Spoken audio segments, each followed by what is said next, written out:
Hi, I'm Mike Evans, and I'm the creator of X-RL7.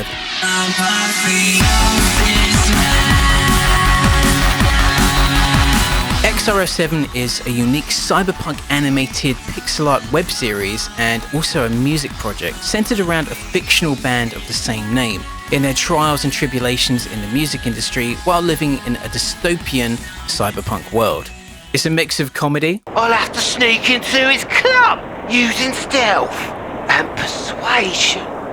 Let me in! Let me in! Check out the bass! Sounds good. What? I said it. It sounds good. Get off the stage now, guys! There's flares! They're gonna burn your face off! Imagine! All that hairspray is gonna go up like an atom bomb! Oh, my beer! Social commentary. Social media painting fake glossy lives. Manufactured gossip and scandals for headlines. Corporate-approved press releases spoon-fed to us as objective truth. You're trying to reduce complex, multi-layered issues into a soundbite. If we take a deeper look at these stats, then what we actually see is... What year are you living in? I'm so triggered right now. And lots of original music.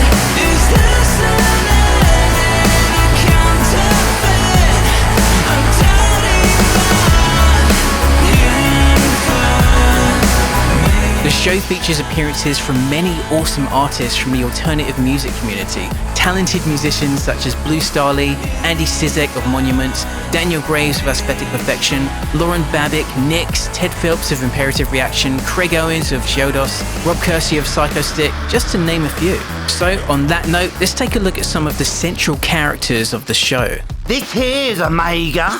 Sup. Omega is the frontman and leader of the band X-RL7. He's outspoken, fiercely driven, and not afraid to speak his mind. You don't even understand what you cry. He's fueled by mysterious dreamlike visions. Not a lot is known about his past. I have a question for Omega. So what's the deal with your voice? Did you have an accident? Is it all a gimmick to sell music? My voice is not a gimmick. Omega's past is shrouded in mystery. I hope that clears up any confusion. I suppose it's worth mentioning about his voice. I tackle that myself. Yo, this is the voice of Omega, and this is our next song! Using the magic of some vocoder software. Yo, this is the voice of Omega, and this is our next song. But what is Omega all about? I do what I can to cast light on the hypocrisies, deceptions, extreme conflicts of interest, and tyranny in our society, on the spell of a corrupt, biased, fear-mongering media which informs so many people's worldview and decisions. A governance serving only self-preservation and self-interest, desperate for you to concede your freedoms under the name of a contrived, two-faced greater good. There is an invisible war for your consent, for your sovereignty, for your soul. Hey, don't put up with any of his pretentious nonsense. I knew him before he was Omega. Yeah, he has some good points though. Just maybe don't call him a robot. Coming from a robot like you. I'm not a robot. What's the matter? Too much of a robot, Omega? I am not a robot. Uh-oh. I thought you guys made up now. Good luck making up with that robot. Hey, I'm not a robot. Well, you might as well be. It's all about image now, baby. I mean, what are you even going for here? I mean, at least you've got the biker Terminator robot thing going on. But you, get a tattoo or something, jeez. Mr. Generic over here. I'm not generic. Am I? PJ is the guitarist and producer of the band. He's very talented, but unlike Omega, he's a bit more reserved in his take on things. He's a bit more polite and agreeable, which can land him into some tricky social situations. With real imps, you've actually got to be able to play. But yeah, you don't need to worry about it though, I guess. You did say you're a fan, right? Yeah. I'm sorry. You said we could take anything. Well, not that. Not that. You animal. Stand your ground, man. Don't be so easily led. Come on, let's go. I'm bored. Coming, Tina. Remember what I said about standing your ground. Yeah, are you just trying to psych us out by being really nice? PJ's lived in District 3 his whole life and been in various projects throughout the years. He managed to put together his own studio, and since meeting Omega, he's going full steam ahead with X-RL7. And voice-wise, that's me again, with more vocal effects, in this case some pitch shifting. This is my attempt at an American accent. Hey guys, what's going on in here? Hey guys, what's going on in here? The name's Alfie, band manager extraordinaire.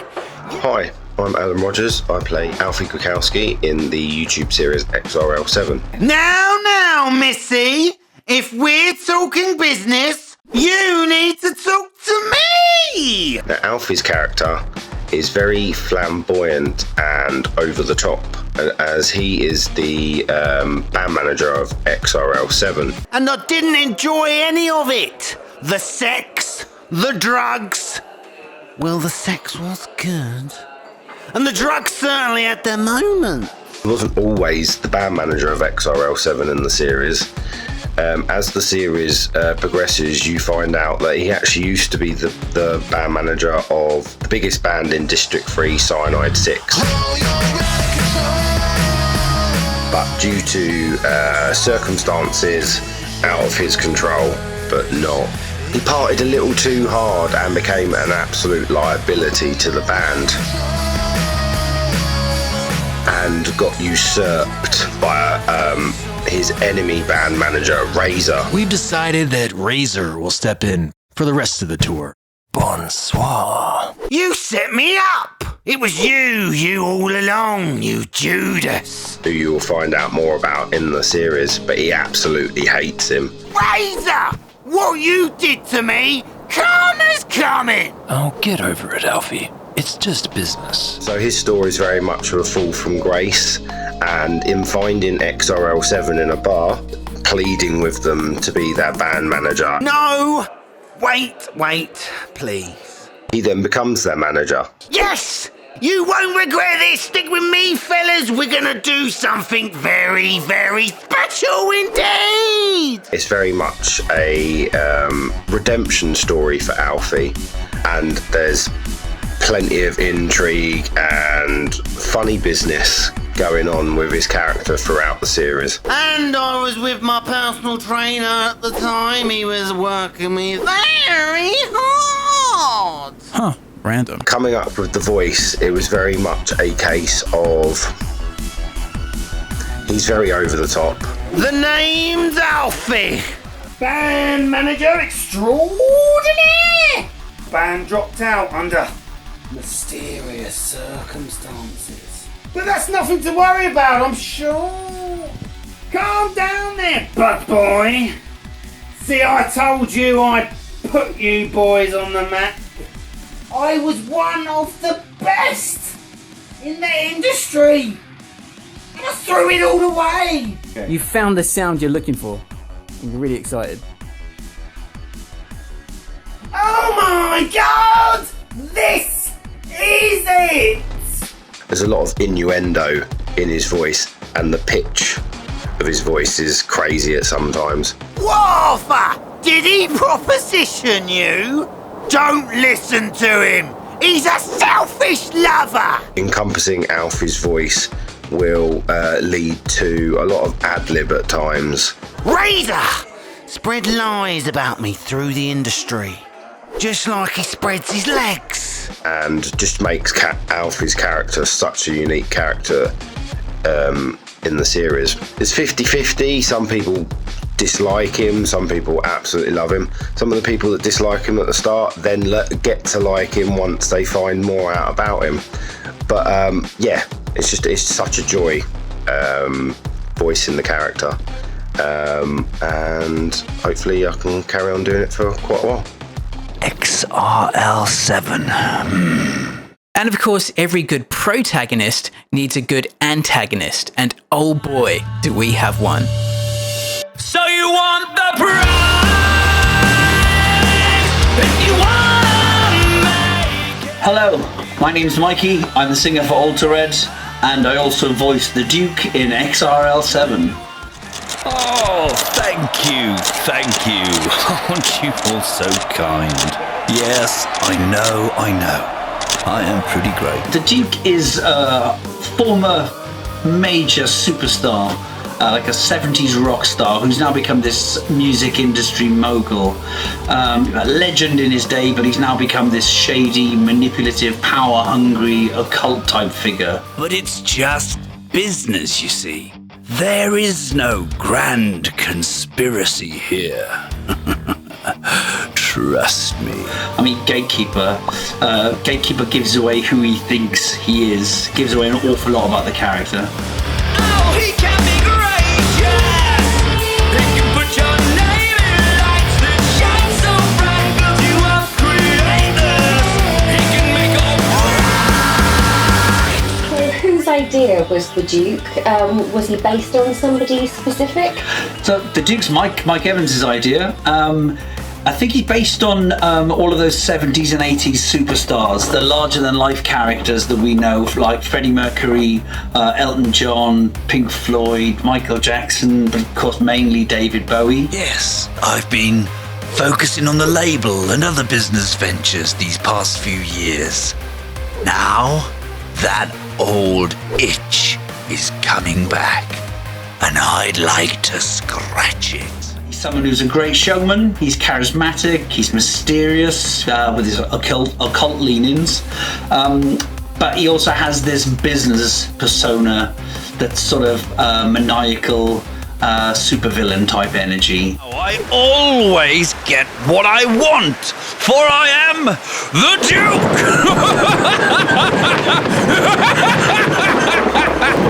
Duke! Q from Star Trek The Next Generation, for example, you kind of love him, but God, he's awful and annoying. Or Al Pacino as the devil in The Devil's Advocate. My patience is wearing thin now, Kay. You don't want to get on my bad side. So I originally tried to voice him myself as a cross between David Bowie, mid-90s David Bowie when he was doing the Outside Earthling era, and Bricktop Harry, a character from Guy Ritchie's Snatch. But of course he's taken on a life of his own as the scripts have grown. Is that one wearing a helmet indoors? How tacky. You've mentioned a couple of the Duke's obsessions, including his occult leanings. Yeah. What is his obsession with minty things? Minty. Minty. Oh, and Smith, make this tea more minty. But sir, there are 3 tea bags in there already. What? Do as I command! Mint. No thanks. Does this song have any particular meaning to you? That's got it, sir. You're ready to... These aren't menthol, Smith. You know I need minty cigarettes. Sir, we are live on them. Hi again, Duke. So I don't actually know where that came from. I know it was in the very first script that Mike sent me, and where he asks to make his tea more minty, and his tea becomes more minty, just like he commands. But since then, I think it's just like something that's grown, turned into an ongoing joke, a running thing that me and Mike do all the time. In fact, we like exchange messages where we're trying to come up with new things that he could be into that are minty, like menthol cigarettes, herbal mint tea, and whatever. Can you hear it one more time? Minty.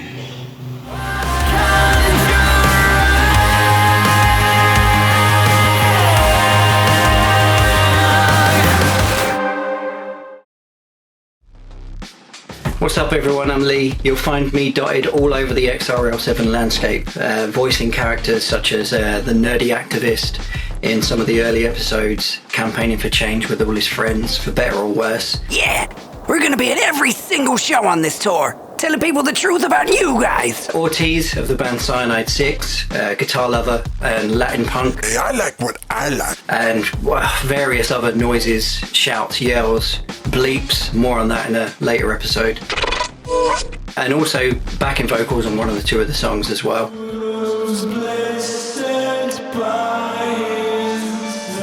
Mainly you'll know me as Smith, the right-hand man of the Duke and all-round mysterious dude. Sir, I've got Kay here to see you. So Smith's a pretty stern guy. He's quite straight talking. He's often quite reserved, but you do get these flashes of passion from him every now and again, like when he's panicking over the Duke's jacuzzi settings. But sir, it's on maximum bubbles already. Do as I command! Or taking down a rogue fan looking for an autograph. Get back now! I'm so sorry, dude! He's a very dedicated guy. He wants to get things done. He clearly knows his way around a fight. And he's often seen checking up on other Duke employees, making sure they're on task and getting their own things done. I thought I could get them on a contract, but You've disappointed me, Luna. I expected more from you. But you kind of get the sense that he has this underlying, like, fun side to him, I think. Like, just under the surface, like, you see him laughing or giggling at the Duke's jokes or things that he says. Smith, more bubbles! That's you, I just did you. That's me impersonating you. What? That doesn't sound like me, does it? A little, sir. He makes the odd comment here and there that kind of maybe have this little element of sarcasm to him, but like, it makes you wonder whether he's just being an attentive employee or are him and the Duke genuine friends outside of work. I think we may have a cream for that, sir. I think he's your typical man in black in style. His presence is obviously been hugely influenced by his namesake Smith from The Matrix, but yeah, you can't help but wonder what's behind the curtain with Smith. Like, what does he do? Like, does he go home at night and sit in his underwear and watch reality TV? Does he make his own music on privately, or is he just always at work? Come on, Kay, let's go now. So elsewhere, I edit the X-RL7 Inspiration series, which goes over the movies, music and games over the years that have inspired the project as a whole in some way. And it's been a really fun series to put together, actually, because every subject so far and in upcoming episodes are things that I've really enjoyed as well, because, Mike and I grew up together, so we went through all of the same phases together, and it's been a really cool nostalgia trip personally to go back and check all this stuff out. The series gives quite a broad overview of a variety of different things. They're about 5 to 10 minutes, so they're a pretty easy watch, and they're quite light-hearted as well. They feature some pretty funny edits, if we do say so ourselves. There's also a drug called Zyme, which is theorized to maybe be the source of the outbreak, or just give you a good buzz. You want to buy something or not? I'll take a vial of Zyme. Mess you up. My visions are So cheers for all the love. Thanks for checking out the series, listening to us doing silly voices, and supporting all things creative. It's a tough world out there to get noticed, as many of you will know, I'm sure. Cool. Have a good one. So on the subject of inspirations, let's take a moment to touch upon some of the influences of the show. Well, from a cyberpunk perspective, of course, the most obvious one is the original Ridley Scott Blade Runner film and PC game for that matter. There's something so captivating and romantic about these futuristic cityscapes, neon lights and glows in the dark. But maybe an even more significant influence is an early 90s anime by the name of Cyber City Oedo 808. Gorgeous cityscapes, over-the-top characters in a futuristic world.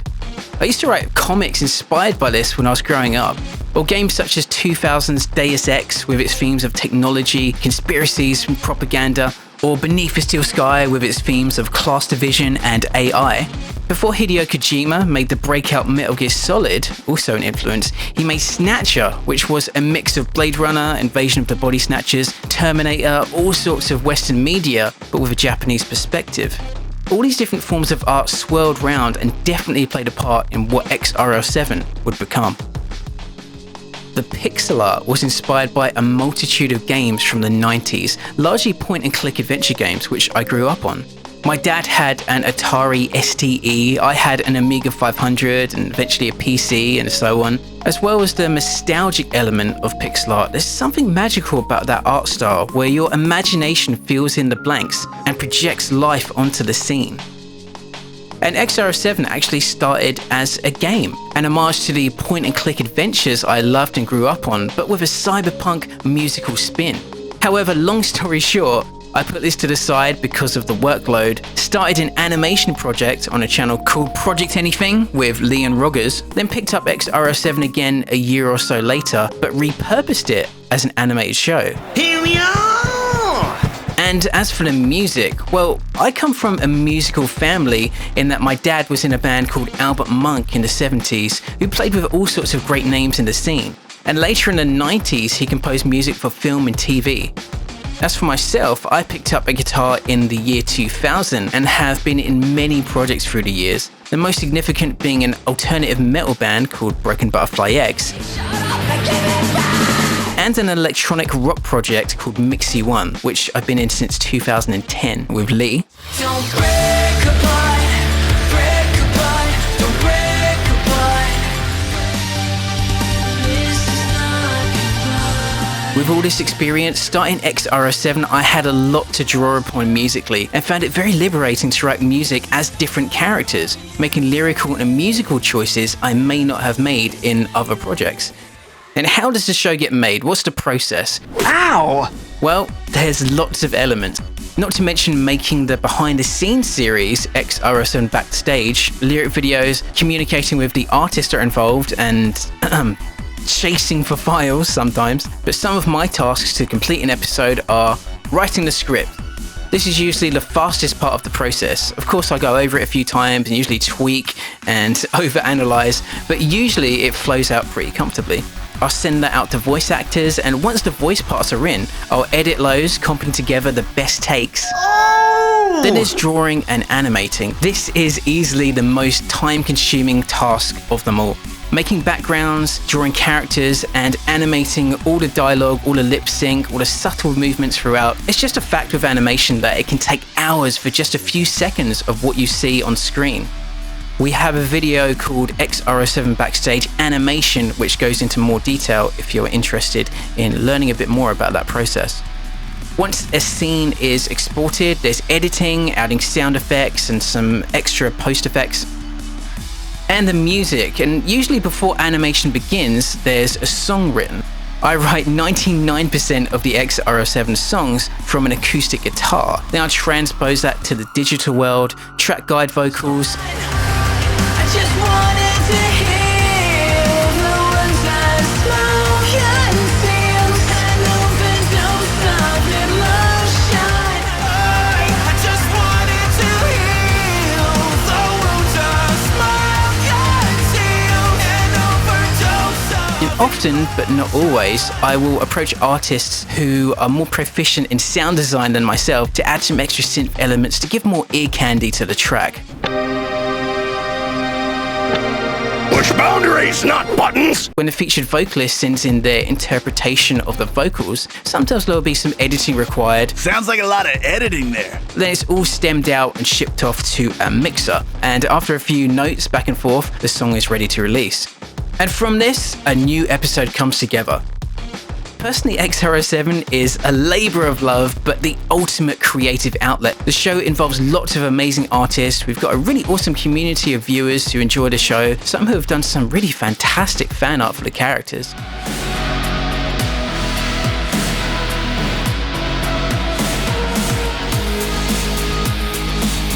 And I hope that's provided some insight into X-RL7, and I hope you will join the adventure with us. You can check all the episodes on YouTube, along with behind the scenes and other alternative side series relating to the show. The music is available on all the usual digital outlets. And we also have a Patreon, and any support there really helps. So thank you for watching, and thank you to all the amazing, talented people involved in bringing the X-RL7 universe to life. And here's to many more pixels to come. Cheers.